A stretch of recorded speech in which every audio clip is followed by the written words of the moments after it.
Hey, what's up, everyone? Thanks so much for listening today. You probably know this if you listen to podcasts, but your willingness to rate and review what you've just heard is a huge blessing to our ministry. Really, without that, it's almost impossible for people to find us and be blessed by us. So would you take just a second to rate and review this podcast? Thank you so much. What does God think of Elon Musk's goal of interplanetary habitation? Well, that's a question a pastor doesn't get every Sunday. But the other Sunday I got that question. Pastor, what does his word say about Elon Musk, who has this goal of humans inhabiting places other than Earth? I gotta admit, I've been a pastor for a lot of years, and I've never thought about the desires of Elon Musk's heart. But I actually just finished reading that big new biography about Elon Musk. What's 700 pages, I think. So I learned a lot about his passion that this world, it's ticking down. And so it's just essential, in his opinion, that we humans find other places to live. He has this passion to go to Mars, if you know much about Elon Musk. So what do we think of that?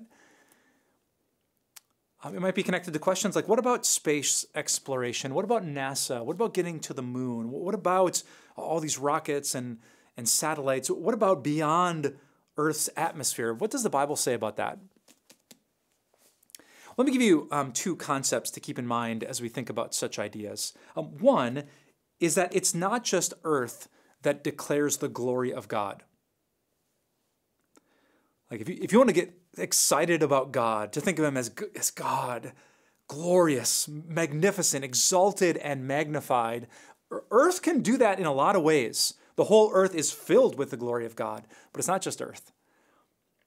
I love Psalm 19. It says this: the heavens declare the glory of God.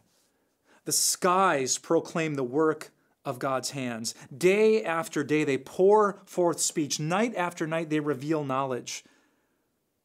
It says, in the heavens, God has pitched a tent for the sun. It rises at one end of the heavens and makes its circuit to the other, and nothing is deprived of its warmth. So the psalmist here, this is David speaking, he thinks about the sun, what's out in space, what's beyond planet Earth, as something that's preaching to us, pouring forth speech. And what does it do? It declares the glory of God and the work of his hands. I gotta say, I don't know a ton about space and other planets, but when I just hear about the vastness of everything, and then I think that my God made that with a word. I love Genesis chapter 1, God's creating everything. And there's this little line, it's so funny.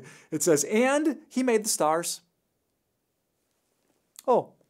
Yeah, but then you study the stars, you study the sun, you study what's beyond the clouds, and you think, whoa, God made that as like an afterthought. He just like spoke and it came into existence. I mean, if the universe is this big, how big is the God who created the universe?